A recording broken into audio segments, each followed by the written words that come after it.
সকালে ঘুম থেকে উঠেই ঢাকার মধ্যে গ্রামের এক টুকরো পরিবেশে ঘুরে আসাটা এটা আসলে অনেক আনন্দের।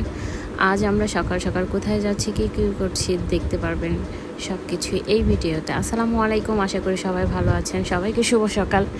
এই তো সকালে আমি ঘুম থেকে অনেক ভোরে উঠেছি। আপনার ভাইয়া বলছে চলো আমরা আজকে একটু ঘুরে আসি। সকাল সকাল ঘুম ভেঙেছে, একটু ঘুরতে গেলে ভালো লাগবে। ওয়েদারটা জাস্ট ওয়াও ছিল। আমিও তড়িঘড়ি করে রেডি হয়ে বের হয়ে গেছি। এই যে আমরা একটা বাইক নিয়েছি, দুজনে মিলে বের হয়ে গেলাম অজানা উদ্দেশ্যে। যেখানে গিয়ে থামবে সেখানে আমাদের শেষ হবে। এই তো আমরা ঘুরতে ঘুরতে চলে গেছি একটা অসম্ভব সুন্দর জায়গায়। আমি আগেও আপনাদেরকে এই ভিডিওতে এই জায়গাটা দেখে এসেছি, আবারও চলে আসছি এই জায়গাটায়। আসলে এই জায়গাটা অসম্ভব সুন্দর, মাশাল্লাহ। এই জায়গাটা আমার ঢাকার মধ্যে সবচেয়ে বেশি ভালো লাগে এই জন্য যে এত সবুজে সমারোহ, প্রাকৃতিক দৃশ্য দেখলেই মন ভালো হয়ে যায়।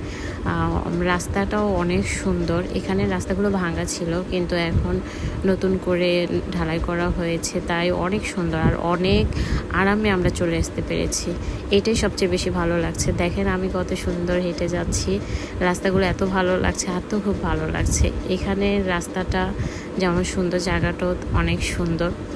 আমি এক এক করে রাস্তাঘাট দিয়ে হেঁটে জায়গা দেখে, আসলে এখানে আমাদের একটা জায়গা আছে, আমি সেই জায়গার উদ্দেশ্যেই আরও যাওয়াটা, যে প্রায়ই যাই দেখতে কেমন হয়েছে বা আপডেট কিছু আছে কিনা, এই আর কি।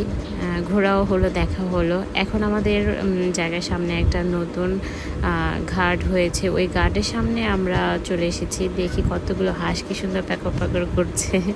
পাশে একটা নৌকা রেখে দিয়েছে, নৌকাটার মধ্যে যে বাচ্চাগুলো বসে আছে। অনেক বাতাস ছিল, সবচেয়ে ভালো লেগেছে এটা, অসম্ভব বাতাস ছিল। আমরা বাতাসগুলা ফিল করছিলাম, বলছিলাম যে এখানে যদি ওয়াফিয়া বা ওদের বা নুসাইবাকে নিয়ে আসা যেত তাহলে ওরা অনেক আনন্দ করত।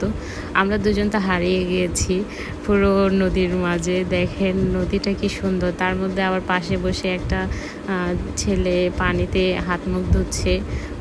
একটার পর একটা আমাদের চোখেই পড়ছে যে কত সুন্দর একটা লাইফ, কত অল্পের মাঝে গুছিয়ে নিয়েছে তারা। আসলে আমরা এইগুলো পাই না। আপনার ভাই বাতাস খাচ্ছে আর তাকিয়ে আছে অপলক দৃষ্টিতে, আমিও বসে বসে ফিল নিচ্ছি। চলে আসলাম ঘুরে ফিরে হাটে। আপনার ভাইয়ের তো পাখির হাট খুব পছন্দের। আমি বাইকে বসে বসে হাটগুলো উপভোগ করছি, ও দামাদর করছে। একের পর এক সব হাটগুলো দেখে, পশু পাখি দেখে ও বলছে এটা নেবো এটা নেবে। তা আমি বললাম আমি তো সাথে আছি, এখন না নেক্সট টাইমে নিয়ে যেও। যাই হোক, ও দেখা শুরু করছে। শেষ পর্যায়ে আমি ওয়েট করছি, ও পাখির কিছু খাবার দাবারও কিনে নিয়েছে। সব মিলিয়ে আলহামদুলিল্লাহ সকাল সকাল ঘোরাটা অসম্ভব ভালো লেগেছে। মাইন্ড বলেন সব কিছু ফ্রেশ হয়ে গিয়েছে। মাঝে মাঝে আপনারাও ঘুরতে যাবেন, তাতে শরীর মন সব কিছুই ভালো থাকবে। এটা আসলে হাজার ব্যস্ততার মাঝেও একটু সুখ। এই তো চলে আসলাম খাবার খেতে। এখন আমরা গ্রামের মাঝে একটু নাস্তা করব। দেখি কেমন খাবার। ভালো থাকবেন, আল্লাহ হাফেজ।